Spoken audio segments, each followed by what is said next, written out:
Alfred Bayradim, bonsoir. Bonsoir Hyacinthe. Merci d'accepter de venir dans Sans Filtre, l'émission où toutes les questions sont permises de poser sans tabou. Vous êtes docteur en mathématiques, passionné des mathématiques. Vous êtes aussi initiateur d'une compétition en mathématiques, les défis des maths.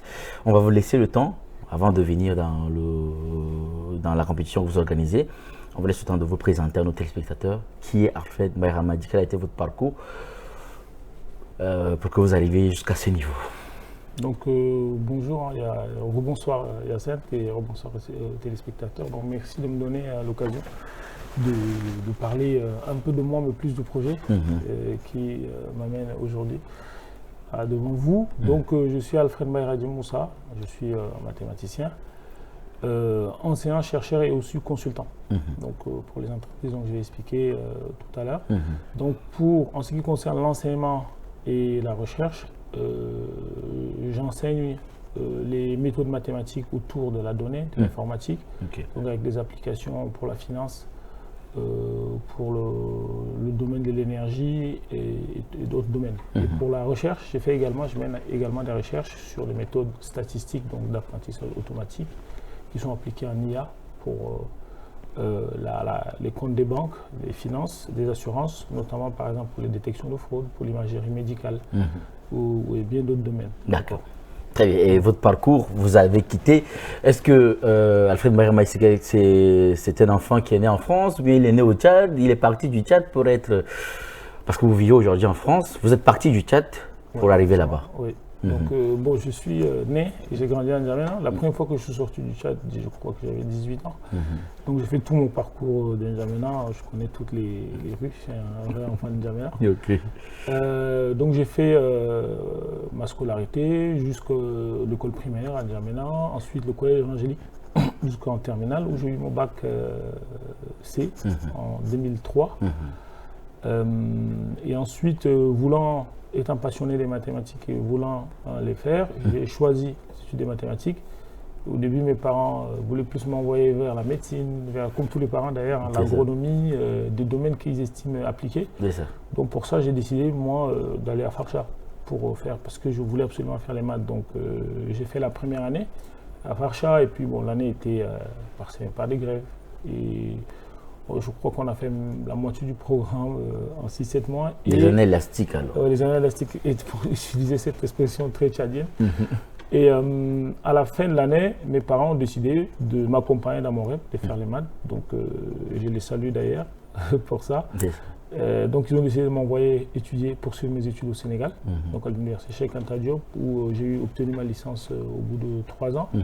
Et ensuite j'ai continué en France, à l'université Paul Sabatier de Toulouse, où j'ai eu mon master en mathématiques appliquées en 2009. Ensuite, j'ai refait un master en finance de marché à l'université de Montpellier. Et j'ai fait un doctorat sur les méthodes mathématiques appliquées pour la finance de marché et pour la gestion des risques à l'université de Montpellier. Et à l'issue duquel j'ai d'abord été assistant d'enseignement et de recherche. J'ai enseigné, j'ai continué à enseigner. J'enseignais déjà pendant le doctorat. Et ensuite, après le doctorat, et au bout de quelques années, je suis avec le boom des big data du début des années 2010, début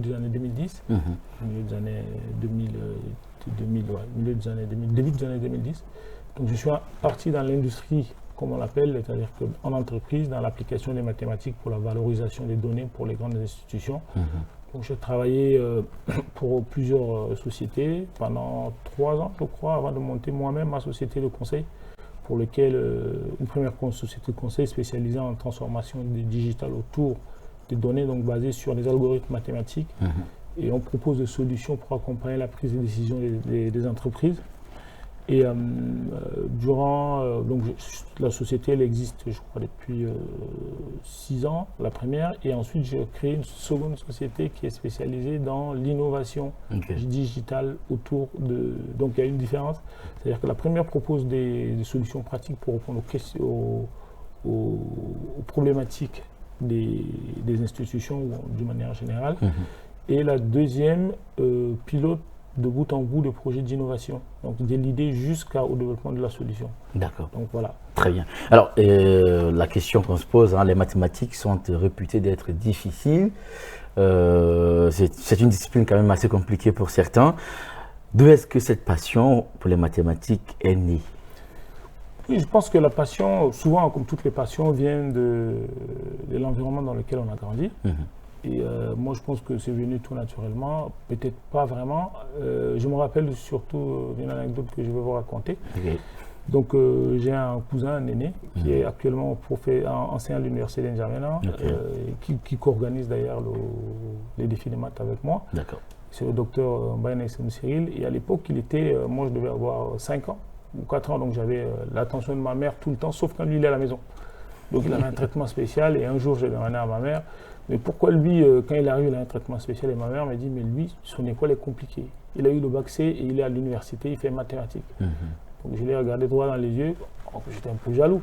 Donc j'ai dit, bon, moi quand je serai grand, je vais avoir mon bac C et j'irai aussi à Parcha. Et je crois que de fil en aiguille, j'ai suivi le chemin. J'ai suivi le chemin et après c'est devenu une passion. Et puis j'ai rencontré beaucoup d'amis avec qui on partageait la même passion, avec qui on a grandi autour des mathématiques. Donc, voilà. Très bien. Tout à l'heure, vous avez parlé des cabinets, des consultants, je ne sais pas, conseils que vous avez créés là-bas en France.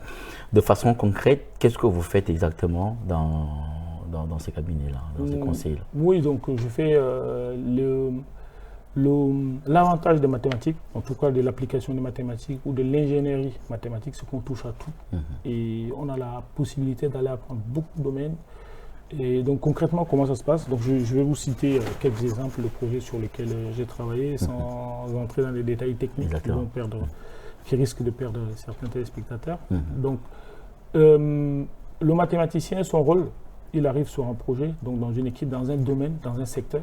On lui explique le fonctionnement, on lui explique le problème qu'il a rencontré ou la problématique métier et qui peut varier.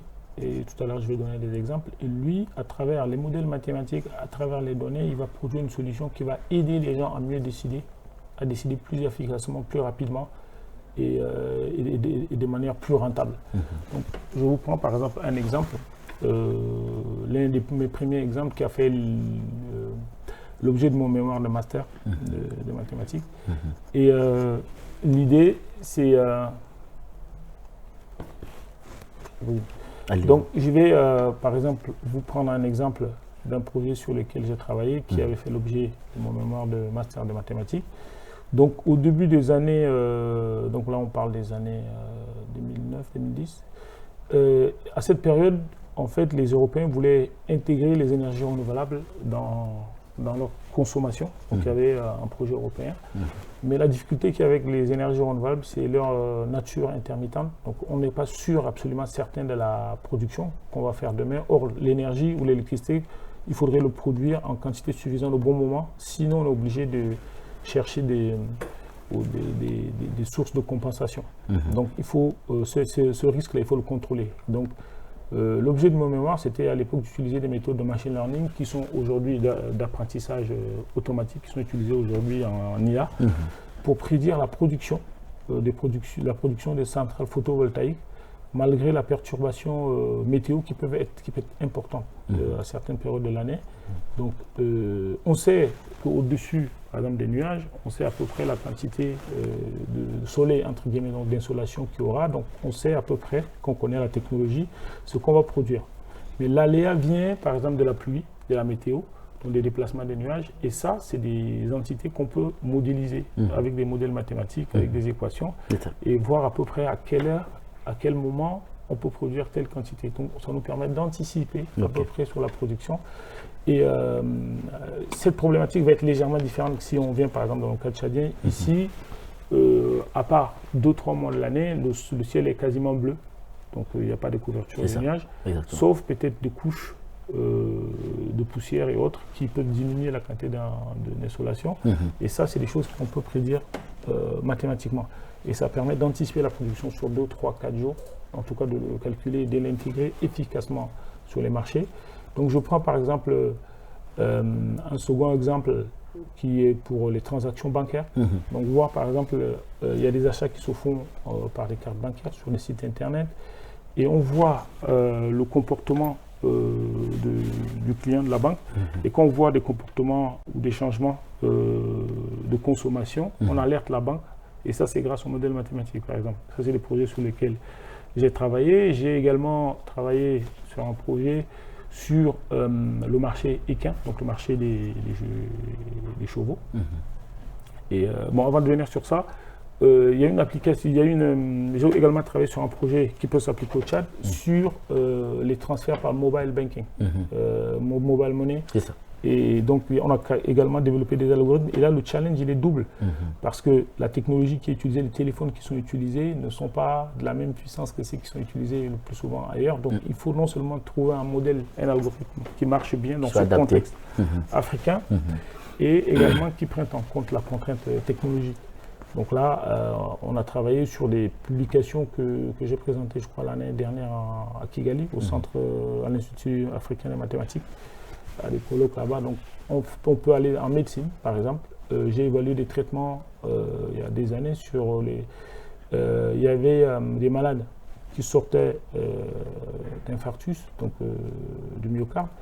Et il y a des traitements, il y a des protocoles qui sont mis en place et on essaie de voir si c'est efficace, ces protocoles. Et lorsqu'on développe le modèle et les années d'après, dès que quelqu'un sort d'hospitalisation, on peut évaluer tout au long de son évolution la probabilité qu'il recouvre complètement la mobilité, sa santé, ainsi de suite. Donc voilà à peu près des choses qu'on peut faire avec les mathématiques dans le quotidien. C'est assez pratique, assez, parce que quand on voit les maths, on voit juste les chiffres, les variables et tout. On ne sait pas vraiment à quoi ça s'applique. Là, ça paraît beaucoup plus clair. Hein. On voit ces exemples pratiques. Alors, vous vivez en France, vous êtes installé en France, vous rentrez au Tchad dans le cadre d'organiser une compétition nationale, la première d'ailleurs, concernant les mathématiques. C'est prévu pour le 1er août. La question qu'on se pose, et moi je me pose très personnellement, vous habitez là-bas, mais vous êtes toujours attaché au Tchad. Qu'est-ce qui vous ramène ici? Je pense que c'est naturel. Hein. Je suis un enfant du Tchad. Maintenant, donc j'ai cet attachement naturel. Mais beaucoup sont partis et puis voilà, la vie c'est devant et ils ne reviennent plus en arrière. Oui, mais ça, chacun a ses choix aussi, c'est sa manière de voir les choses. Mais je considère que les membres de la diaspora doivent apporter leur contribution au développement du Tchad, donc par la mise à disposition, par exemple, des compétences. Ce qui est mon cas, il y en a d'autres qui le font par d'autres manières. Et je pense que c'est important parce que même si moi, personnellement, mon parcours, je l'ai fait en France, mais mes origines et le Tchad, ma famille, mon entourage m'a aidé à arriver à cela, à réaliser ce parcours-là. Donc c'est juste un retour de choses. Aujourd'hui, moi, d'apporter aux plus jeunes ma contribution. Donc je citais tout à l'heure l'aîné qui m'a fait rêver. Donc peut-être que moi, je pourrais faire rêver des enfants. Il y a des enseignants qui m'ont inspiré, qui seront là aussi le jour de la cérémonie. Je parle par exemple de mon prof de maths en terminale, M. Djigbe Gaou, qui sera là. Je parle de beaucoup d'enseignants. D'ailleurs, il y en a un qui est décédé récemment, le prof, M. Tam, mon prof de physique. Donc tout ça, c'est des gens qui aujourd'hui, dans mon parcours au quotidien, il m'arrive de penser à eux. Parce que, ou même quand je suis en train d'enseigner, je me retrouve dans la peau, des fois, je me dis, imagine de ces enseignants. Donc, pour moi, c'est juste le retour, c'est une manière pour moi de, entre guillemets, rembourser ce de redonner ce que le pays vous a donné. Très bien. Alors, la compétition, c'est, je le disais tout à l'heure, c'est la première compétition de mathématiques qui est de cette envergure nationale, qui est créée dans notre pays, qui est initié, j'allais dire. Donc, d'où est-ce que l'idée vous est venue d'initier cette compétition que vous nommez les défis des maths? Parce que les maths, bon, le plus souvent, on y va par défi, comme je vous ai expliqué. Et c'est un projet qui est né de ma passion, ma passion naturelle, personnelle pour les mathématiques. Et l'idée, c'est aussi, à travers cela, faire comprendre aux jeunes, donc les intéressés aux mathématiques, leur faire comprendre que ce n'est pas une science réservée à une certaine élite, ce n'est pas une science austère, c'est une science qui peut être amusante, c'est une science qui peut être ludique, et cela dépend de la manière où on les enseigne, et qu'il faudrait moderniser cette manière. Donc également, donc ça c'est pour les plus jeunes. Ensuite, détecter les talents, donc éventuellement à suivre pour demain, et simplement valoriser l'excellence scolaire des gamins. Donc voilà les raisons pour lesquelles ce projet m'est venu en tête, et surtout parce que ça me rappelle, il y avait des compétitions qu'il y avait à l'époque entre les collèges et les lycées à N'Djamena, et aujourd'hui ça reste des très beaux souvenirs parce que c'était des compétitions saines et ça m'a permis de rencontrer beaucoup des amis des autres collèges, des N'Djamena, des autres lycées qui aujourd'hui ont des belles carrières à l'international. Certains viendront témoigner également, et je pense que ces rencontres-là nous ont permis, nous, de nous défier de manière saine et également de construire une dynamique dans le groupe-là qui nous a amené pour beaucoup à choisir cette carrière. Et aujourd'hui, si une initiative comme ça peut relancer une nouvelle dynamique nationale autour des mathématiques, la technologie et l'innovation, je pense que ça serait une... Vous attendez 5000 élèves. Est-ce que c'est réaliste pour vous pour une première compétition, une première édition, j'allais dire? On est ambitieux. On est ambitieux. Réaliste, mais il n'y a aucun rêve qui est réaliste en réalité. C'est quand on le réalise qu'il devient la réalité. Mais sinon, c'est ambitieux, mais si on l'atteint pour une première compétition, ce serait exceptionnel. Alors comment ça va se dérouler concrètement? Concrètement, il y a déjà la présélection qui est en ligne. Donc, on l'a voulu digitaliser complètement. À cause des moyens limités qu'on a, parce qu'on le fait sous fonds propres. Aujourd'hui, il y a des partenaires qui nous soutiennent. D'accord. Il y a des institutions, il y a le ministère de l'Éducation nationale qui nous apporte son soutien national, et le ministère du Commerce et de l'Industrie. Donc les deux ministres que je remercie vivement, qui ont très vite... qui ont adhéré rapidement à cette vision qu'on a, nous, des mathématiques et aussi de l'excellence pour la jeunesse. Aujourd'hui, il y a des particuliers, il y a des sociétés, bon, que je ne citerai pas pour des zones publicitaires, mais il y en a beaucoup, que je remercie beaucoup, et qui seront présentés sur notre page. Donc, après l'inscription, qu'est-ce qui se passe après? Après l'inscription, il y a un sujet à télécharger. Donc, c'est pour faire la présélection. Donc, chaque candidat aura à répondre à 10 questions. Donc, selon sa catégorie, donc il y a le numéro de questions qui dépendent des difficultés. Donc, déjà sur notre page Meta, Facebook, chaque jour ou tous les 2-3 jours, on met une question qui peut ressembler, qui est des fois amusante selon le niveau. Et pour les mineurs, il faut une autorisation parentale. Donc, il y a un modèle à télécharger, ou sinon sur papier libre. Et soit tout le document, donc avec l'attestation de scolarité ou le bulletin qui atteste du niveau de la classe. De la classe. Et nous, soit cela est à charger sur le site internet et nous on le reçoit derrière, ou nous envoyer directement par email.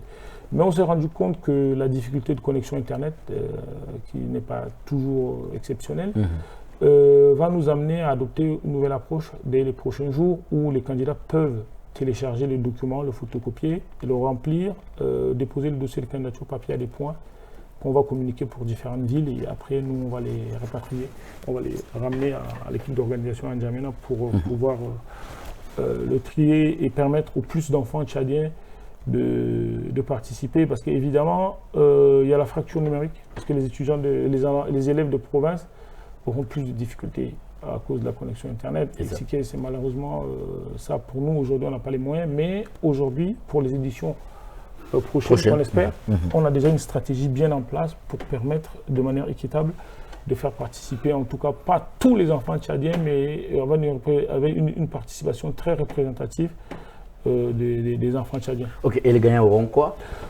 Il y aura des prix matériels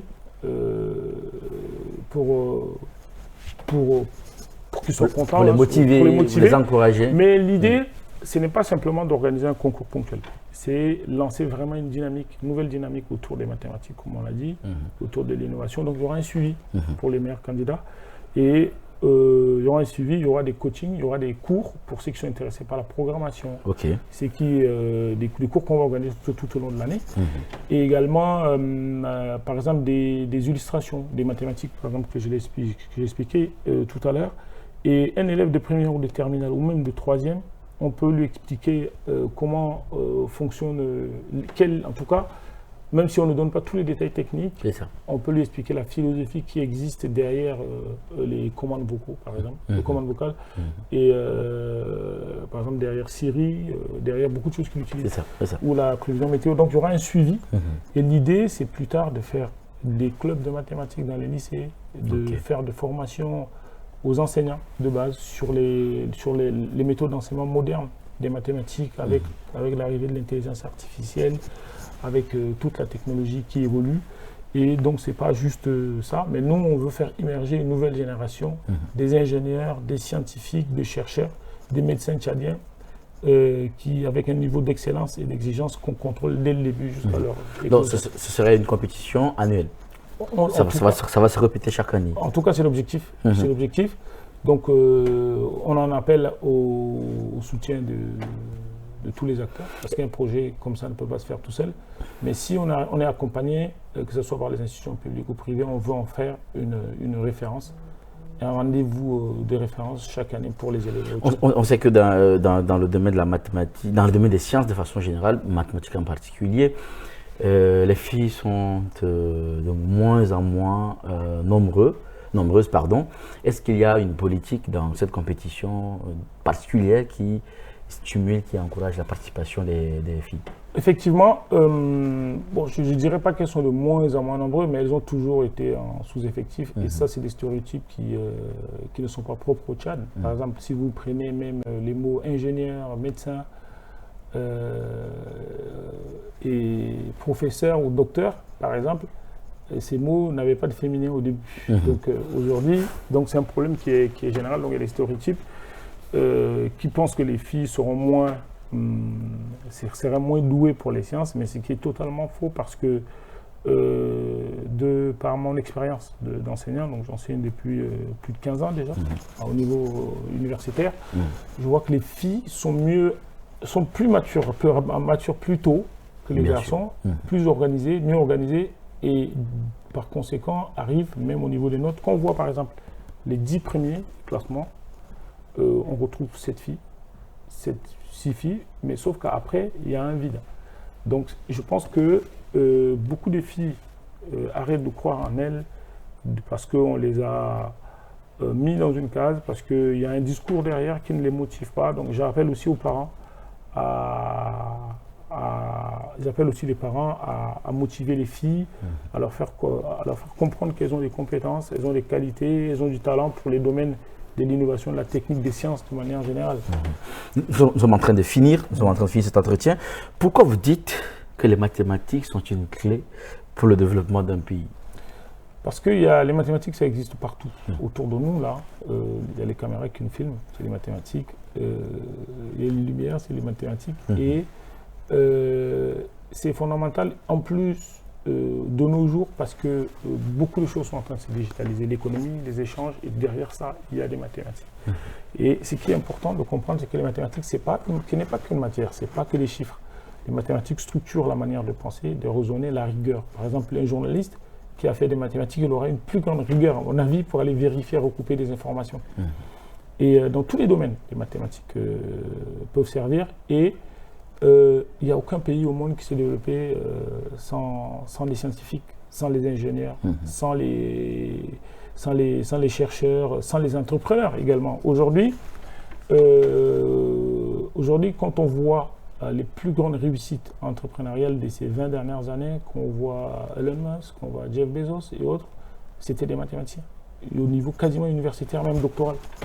Donc l'idée qui oppose l'entrepreneuriat aux mathématiques ou d'une manière générale à l'école, je pense que c'est une idée qui est dépassée et qui est véhiculée. Des fois, on le voit par des gens, bon, souvent il n'y a pas de profondeur, des raisonnements derrière, mais c'est pour vous dire qu'au Tchad, si le Tchad veut se développer, le Tchad est en marge de développement et les mathématiques doivent avoir une place, en tout cas les mathématiques, mais les sciences, l'innovation, la technologie, parce que tous ces domaines sont à la base, il y a des mathématiques. Et la sélection qu'on fait des jeunes scientifiques, c'est basé sur les mathématiques. On doit donner une place importante à ces différents domaines. Et les mathématiques ne doivent pas simplement être une matière enseignée, mais un un vrai outil d'émancipation personnelle pour chacun, pour les élèves, et également un levier pour le développement du Tchad. Vous maîtrisez l'intelligence artificielle. Aujourd'hui, quand on parle d'intelligence artificielle, on voit de manière pour des gens qui n'en ont pas une grande connaissance, pour eux c'est juste ChatGPT et tout. Moi j'aimerais savoir, vous, c'est quoi votre conception de l'intelligence artificielle et d'ici quelques années, quelle projection vous faites de l'évolution de cette intelligence-là? Bon, je ne dirais pas que je maîtrise l'intelligence artificielle parce qu'il y a très peu de gens qui maîtrisent l'intelligence artificielle. Bon, j'en ai une bonne connaissance, surtout des algorithmes mathématiques qu'il y a derrière, de la philosophie qu'il y a. Aujourd'hui, l'intelligence artificielle est une opportunité. Et cette opportunité a un coût qu'il faut payer ce coût pour la saisir. Donc, il faut se former. L'intelligence artificielle permet aujourd'hui, dans quasiment tout le domaine, même dans votre domaine, vous travaillez plus facilement, plus rapidement, d'accord, qu'il y a quelques années. Mais pour ça, il faut se former. Donc, on voit juste certains métiers qui vont peut-être être appelés à diminuer, mais ça c'est dans l'évolution de l'humanité. Aujourd'hui, il y a des métiers de scribe, par exemple, qui existaient à l'époque, ça n'existe plus. Et pour m'amuser un peu, avant, dans les rues de N'Djamena, il y avait des puisatiers pour aller creuser des trous, mais il y en a moins parce que les gens... Donc c'est un métier qui a disparu grâce au développement technologique, parce qu'on a des forages à la maison. Donc forcément, il y a des métiers qui vont disparaître à cause de l'évolution technologique, mais il faudrait s'adapter et il faudrait les s'en accaparer très rapidement. Et ça passe par quoi? Ça passe par une formation de base, une formation de haut niveau pour nos jeunes qui seront la force de demain. D'accord? Et aujourd'hui, il y a l'explosion démographique en Afrique qui fait qu'on aura d'ici 30-40 ans, le plus grand nombre d'individus ayant grandi smartphone à la main seront les Africains. Donc il faut qu'on s'en accapare aujourd'hui. Et également, les outils seront utilisés même au niveau décisionnel par nos autorités. Donc ça devient une question pour moi régalienne, question importante. Et cela relève de notre souveraineté. Donc nos données déjà doivent être utilisées, doivent être protégées et utilisées efficacement pour nous. Les outils également, on doit s'en accaparer pour que ce soit adapté à notre réalité. Donc, comment je vois l'évolution de l'intelligence artificielle, c'est que ça va nous apporter ça va nous amener des opportunités, mais ces opportunités ont un coût, et le coût, c'est le coût de formation. Et que ce coût, il faut le mettre dès maintenant. Et il ne faut pas qu'on subisse, parce que tout le monde y va. Donc, il ne faudrait pas qu'on nous amène des solutions toutes faites. Et ces solutions, forcément, la personne qui l'a développée on aura toujours une longueur d'avance sur nous et comprendra beaucoup plus notre fonctionnement et ça ne sera pas totalement adapté à nos réalités. Donc, il faudrait qu'on pense, nous, à nous investir dans ce domaine pour développer des solutions propres. Donc, l'Afrique, d'une manière générale, au Tchad, on a subi le plus souvent l'évolution technologique. Quand ailleurs, on avait besoin des bras valides pour aller exploiter, ils sont venus chez nous. Ensuite, il y a eu la colonisation. Et aujourd'hui, il faudrait qu'on soit présent et qu'on ne se fasse pas avoir une nouvelle fois. Très bien. Le temps qui nous était parti est épuisé. On va vous laisser partir, mais on vous laisse quand même peut-être nous dire un dernier mot sur la compétition. Si vous avez une dernière chose à ajouter, la compétition Les Défis des Maths qui se tiendra d'ici le 1er août. Si vous avez une dernière chose à dire là-dessus, vous dites et puis on clôture. Oui, donc à travers les Défis de maths, je voulais moi transmettre à la jeunesse tchadienne un message d'espoir et d'ambition. D'espoir, quoi? C'est que de là où on vient, quelles que soient nos origines, quel que soit le parcours, on peut arriver très loin. Donc il ne faut pas se baisser les bras. Et il y aura des masterclass autour de l'événement, on l'avait, le 30. Donc il y aura des figures auxquelles les filles vont s'identifier, donc des femmes tchadiennes avec des parcours de mathématiques qui ont réussi des grandes carrières, soit à l'international ou au Tchad, qui vont parler pendant 1 heure avec les filles pour leur expliquer. D'accord? Donc ça c'est l'espoir. Également les métiers des mathématiques, on va expliquer à tout le monde qu'est-ce qu'ils peuvent faire avec les mathématiques, avec des témoignages de professionnels tchadiens qui sont accomplis à travers le monde. Les tout jeunes, donc les 6 à 10 ans, leur expliquer que les mathématiques qui commencent à apprendre ont des vraies applications autour d'eux. Donc voilà, et l'ambition, c'est de faire émerger une nouvelle génération des ingénieurs, des chercheurs, des techniciens tchadiens de très haut niveau. Et ça, c'est fondamental pour développer le Tchad de demain. Donc j'invite tout le monde à participer massivement, même ceux qui ne participent pas au concours, peut venir participer ou assister aux différentes masterclass. Et j'invite également les parents qui cherchent à orienter leurs enfants à venir massivement pour ces événements-là. Merci, docteur Alfred Mbayradim Moussa. Merci d'avoir accepté en tout cas de venir, de répondre à nos questions. Je rappelle que vous êtes ancien chercheur, vous êtes docteur en mathématiques, vous êtes initiateur de la compétition nationale dénommée Les Défis des maths qui se tiendra d'ici le 1er août. Nous vous remercions en tout cas d'avoir accepté notre invitation et de nous éclairer sur cette compétition. Donc merci beaucoup à vous. Merci.